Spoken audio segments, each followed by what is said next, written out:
Oi gente, tudo bem? Mais uma vez bem-vindos ao meu canal. E o tema de hoje é quem vai para o inferno? Quem vai para o inferno? Alguma vez vocês já se questionaram quem são essas pessoas que irão passar a eternidade no inferno? O que elas estão fazendo que estão conduzindo-as para o inferno? Para esse fim trágico, né? Que é passar a eternidade toda queimando lá no lago do inferno. Ou você é um daqueles que acredita que não existe céu e inferno? Ou pior ainda, que o inferno é aqui mesmo. Então deixa eu lhe dizer que sim, o inferno existe sim, ele não é uma invenção de religiosos, não é uma invenção da religião, não é uma invenção de gente crente, não. Ele existe sim, porém, o inferno ele não foi feito pra gente, ele não foi feito pra mulher, pra homem, pra nenhum ser humano, ele foi preparado para o diabo e os seus anjos, ele foi preparado para que sim, o diabo e seus anjos morassem lá por toda a eternidade, porém, né, as nossas condutas, as nossas escolhas é que nos conduzem para o inferno. E para o inferno é algo que está dentro do seu livre-arbítrio. Você tem essa escolha, você tem essa opção. Você vai para o inferno se você quiser se distanciar de Deus. É como está em Mateus, lá no capítulo 25, versículo 41, quando o Senhor chega, né, no grande dia em sua glória e faz a separação do povo, né? Separa as pessoas, aquelas que irão para o céu e aquelas que irão para o inferno. Para essas que irão para o inferno, devido às suas escolhas erradas, o Senhor dirá: apartai-vos de mim, malditos, para o fogo eterno preparado para o diabo e os seus anjos. Daí você me questiona, mas Alana, o que essas pessoas fizeram, né? Quais foram as causas, as razões, né, que fulminaram nesse fim tão trágico que é passar toda a eternidade no inferno? Se você abrir a sua Bíblia lá em Apocalipse, capítulo 21, versículo 8, você vai encontrar todos os comportamentos que são responsáveis por nos conduzir para o inferno. Tudo que o Senhor abomina está ali enumerado. Tudo aquilo que nos aproxima do inferno nos afasta de Deus. Basta você ler, basta você tomar conhecimento disso para aprender a combater esse tipo de conduta. Veja aqui comigo. Está escrito assim: mas os covardes, os incrédulos, os depravados, os assassinos, os que cometem imoralidade sexual, os que praticam feitiçaria, os idólatras e todos os mentirosos, o lugar deles será no lago de fogo, que arde como enxofre. Esta é a segunda morte. Está escrito aqui. Não sou eu que estou dizendo. Eu volto a repetir. Isso aqui não é uma invenção da minha cabeça. Isso aqui está escrito na Bíblia, sabe? Então a gente tem que parar e estudar. O segredo está em se instruir e estudar, né? Não deixar que cada um que fale uma coisa e você passar a acreditar, ser conduzido pelo falatório de pessoas que... Então o segredo é se instruir, é você mergulhar na palavra para você saber o que você tem feito que tem te afastado de Deus, o que você tem feito, como você tem agido, né? Que tem te conduzido de uma forma velada para o inferno, que você nem sabe o que você tem feito, coisas que vão contra o evangelho. É necessário ter esse momento de eu quero saber o que me afasta de Deus, eu preciso saber o que é abominável para o Senhor. Mas por que você diz, Alana, uma coisa dessa? É tudo tão claro, é tudo tão óbvio. Como é que você ainda se predispõe a vir aqui e falar: gente, leia a palavra, saiba o que não agrada a Deus, faça o que é certo, caminhe em direção ao céu, se distancie do inferno? Por que você ainda faz isso? Porque, minha gente, a gente está vivendo hoje uma era onde tudo está se confundindo. Se você não tem um mínimo de instrução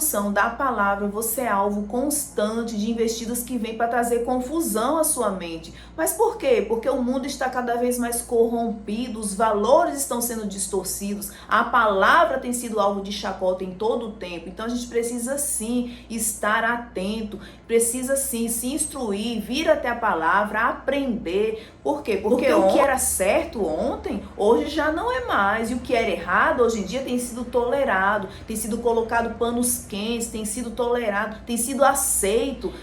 Então aí você lê e se pergunta: então de acordo com a palavra, os covardes irão para o inferno, Alana? Sim, os covardes irão para o inferno, sim. Por quê? Porque essa é uma das condutas que o Senhor abomina. Se você for ler lá em Provérbios, no capítulo 6, do versículo 16 ao 19, você vai encontrar 6 coisas que o Senhor odeia e uma delas, a 7ª, o Senhor abomina. Veja aqui comigo. As 6 coisas que o Senhor odeia e a 7ª, a sua alma abomina. abomina. Primeira, olhos altivos. O que são olhos altivos? Pessoas arrogantes, pessoas orgulhosas. Segundo, língua mentirosa. Terceiro, mãos que derramam sangue inocente. Quarto, coração que traça planos perversos. Quinto, pés que se apressam para fazer o mal. Sexto, testemunha falsa que espalha mentiras. E a sétima, aquela que o Senhor abomina, que sua alma abomina, aquele que provoca discórdia entre os irmãos. Ou seja, quando você lê lá em Apocalipse que os covardes irão para o inferno, isso vai bem ao encontro dessa passagem que diz assim, ó, que o Senhor odeia pés que se apressam para fazer o mal, são atitudes covardes, né? Se você parar um instante para ler a palavra, né, em cima daquelas coisas que o Senhor abomina, você vai encontrar diversas passagens falando sobre covardia, gente mentirosa, feiticeiro, né, imoralidade sexual. Ou seja, não é difícil descobrir aquelas coisas que fatalmente irão nos conduzir para o inferno, né? Não é difícil você descobrir quais são as coisas que o Senhor abomina, que te distancia do Senhor. E aí você volta lá em Apocalipse e continua lendo. Incrédulos, né? Os incrédulos irão para o inferno. Quem são os incrédulos? Aquelas pessoas que não reconheceram Cristo como Salvador, que não creem que Jesus veio ao mundo para que a gente tivesse uma chance, né? Uma oportunidade de vida eterna. Que Jesus não veio para o mundo para nos conceder a salvação. Aí você continua lendo os depravados, os assassinos, né? Assassinos, homicidas, quem mais? Que comete imoralidade sexual, que a gente chega num ponto bastante delicado quando fala de imoralidade sexual, né? Porque cada um que tem um pensamento, cada um que se firme numa teologia, né? Para poder passar panos quentes nessa situação. Mas eu digo uma coisa, se você tem o Espírito Santo de Deus, você vai saber do que esse trecho aqui está falando. Você vai saber que tipo de imoralidade é essa, aquilo que o Espírito Santo se constrange na tua vida, aquilo que incomoda o Espírito Santo, que afasta o Espírito Santo de você. Você vai saber, eu não preciso desenhar, ninguém precisa desenhar nada em relação à imoralidade sexual, porque cada um sabe exatamente o que é imoral diante de Deus. É claro, né, que a gente tem muita base bíblica pra gente passar aqui a tarde inteira falando o que é certo e o que é errado, o que é imoralidade, o que não é, né? A gente tem a exemplo aí o que aconteceu em Sodoma e Gomorra, né? A Bíblia ela traz muito ensinamento a respeito disso.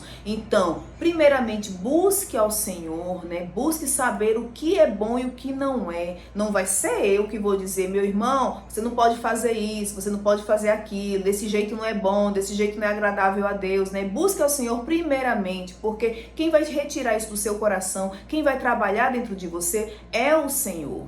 E aí a gente continua, ele fala, os que praticam feitiçaria, todo ocultismo, tudo isso que a gente já sabe que não é agradável a Deus, que nos distancia de Deus. E aí ele diz, os idólatras e todos os mentirosos. Os idólatras, né? A gente costuma aqui a dizer assim, idólatra quer dizer que adora imagem, né? E se restringe a isso. Mas não, idolatria ela vai muito além disso. Idolatria, muitas vezes a gente tem com coisas que a gente nem imagina. A gente ama e adora um programa de televisão, a gente ama e adora um cantor, a gente ama e adora uma prática.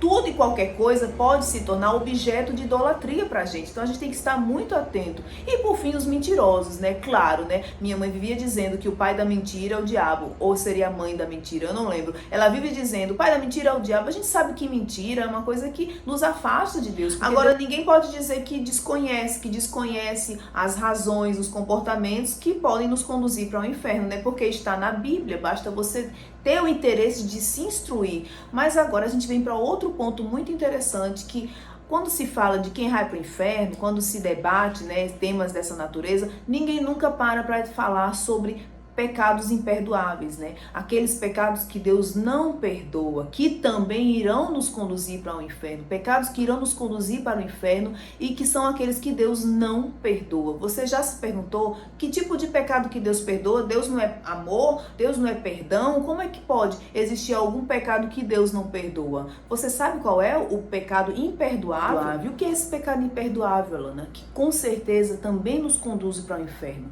que com certeza também nos leva, né, para esse fim trágico que é ir para o inferno. é a blasfêmia contra o Espírito Santo. Você já deve ter ouvido falar, né, sobre a blasfêmia do Espírito Santo ser o único pecado imperdoável, né? Por quê? Como está escrito aqui em Mateus 12, versículo 31, a gente encontra: todo pecado e blasfêmia serão perdoados aos homens, mas a blasfêmia contra o Espírito Santo não será perdoada, né? E o que é a blasfêmia contra o Espírito Santo? A blasfêmia contra o Espírito Santo é você ir contra o Espírito Santo, né? É você se posicionar contra, você afrontar, você diminuir, você não reconhecer todo o Calvário de Cristo, não reconhecer o sacrifício de cruz, é você realmente se fechar para o Espírito Santo de Deus e agir contra ele, né? Aí você diz assim: ah, Alana, esse texto é tão taxativo. De fato, esse texto ele é bem taxativo. Ele diz que todo pecado e blasfêmia serão perdoados, menos a blasfêmia contra o Espírito Santo. Aí você diz assim: nem que eu me arrependa, nem que haja arrependimento. A gente sabe que se você se arrepender e confessar seus pecados, você receberá o perdão do Senhor. Mas você nunca se questionou por que esse texto, né, eu volto a dizer, é tão taxativo de dizer que não haverá perdão para isso, não haverá. Por quê? Vamos ser bem sinceros, né? Esse é um papo bem para crente mesmo, é um papo bem específico aqui para quem já tem algum entendimento da palavra. A gente sabe que todo pecado ele é perdoado. Por que o texto contido aqui em Mateus diz de forma muito certeira, de modo muito incisivo, que esse pecado da blasfêmia contra o Espírito Santo não tem perdão?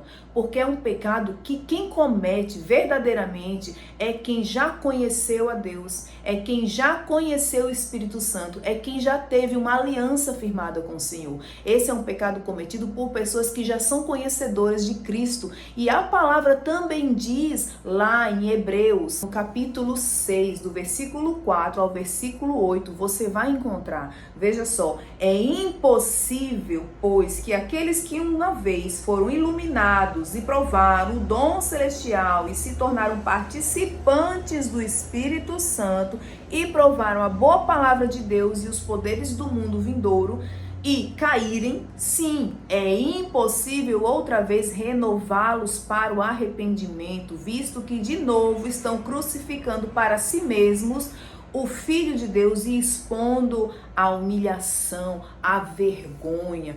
Por isso que a blasfêmia do Espírito Santo, escrita lá em Mateus, ela é vista como um pecado imperdoável. Por quê? Quem o comete são pessoas que já provaram do Espírito Santo e para elas é impossível haver arrependimento. Por que a blasfêmia contra o Espírito Santo é um pecado imperdoável? Porque é algo que não tem arrependimento. Porque a própria palavra, não sou eu que estou dizendo, não sou eu que estou cometendo nenhum tipo de heresia, que estou inventando algo aqui da minha cabeça. É porque a própria palavra diz que para essas pessoas é impossível renová-las para o arrependimento. Porque quando elas agem assim, elas estão crucificando de novo Jesus Cristo. Então esse pecado, esse comportamento fatalmente irá levar essas pessoas para o inferno, certo? Então muita gente não diz isso quando fala de quem vai para o inferno, quando vem abordar esse tema, não chega e diz assim, e lembra, não chega a se lembrar e dizer: ei, mas tem aquele pecado imperdoável que a gente deve trazer à tona, que a gente também deve trazer à baila e falar a respeito. Esse pecado, blasfêmia contra o Espírito Santo, é um pecado imperdoável e quem o comete irá para o inferno. Ah, mas se eu me arrepender, para todo pecado que há arrependimento e confissão, há salvação, né? Mas esse pecado, e por que ele é tão taxativo aqui na palavra? Porque quem o comete é quem já conheceu o Espírito Santo de Deus, é quem já foi participante do Espírito Santo. Então, para essa pessoa que um dia virou as costas para o Senhor, a gente não está falando de alguém que se desviou. Ah, eu saí da igreja, eu me desviei. Não, é a pessoa que realmente se afastou da fé, que deixou de reconhecer Jesus Cristo como Salvador, que de um dia para a noite ela não acredita mais em nada do que ela viveu com Deus, ela não acredita mais em Deus, ela não acredita mais em Jesus, ela se torna uma pessoa totalmente descrente. essa pessoa, ela comete a blasfêmia contra o Espírito Santo e é impossível, conforme a palavra, que para ela aconteça um arrependimento, certo? Então é necessário que a gente fale a respeito disso, porque quando esse assunto é abordado sem um certo grau, né, de entendimento, sem uma certa profundidade de entendimento da palavra, muita gente acaba falando coisas sem sentido, muita gente começa a ler a Bíblia, de forma desconecta, né, de forma aleatória, trechos isolados, e acaba tendo uma interpretação errônea do que Deus está querendo dizer através dessas escrituras pra gente. Então é por isso que eu volto a repetir, para que isso fique gravado dentro de você, para que você tenha esse entendimento pleno do que Deus está falando aqui através da palavra. Quando o Senhor diz a blasfêmia contra o Espírito Santo é um pecado imperdoável, ele já está se referindo àquelas pessoas que um dia o conheceram e do dia para a noite deixam de acreditar nele, deixam de acreditar no sacrifício de cruz, viram as costas para ele, passam a desacreditar por completo de Deus. Para essas pessoas é impossível renová-las para o arrependimento, porque agindo assim, elas estão crucificando novamente Jesus e fatalmente elas irão para o inferno, certo? Eu volto a dizer coisa que eu disse lá no início do vídeo. Busque mergulhar na palavra, porque o mundo está corrompido, os valores estão distorcidos. Então é necessário que a gente esteja sempre, centrado, né, com sede, fome da presença de Deus, para que nada venha nos enganar, para que nada venha nos ludibriar, venha nos confundir, certo? E o vídeo de hoje era sobre isso. E eu espero mais uma vez que isso venha edificar a sua caminhada com Cristo, que venha de alguma forma acrescentar algo na sua caminhada espiritual, no seu entendimento, na sua instrução, certo? Eu fico por aqui, beijos e até o próximo vídeo.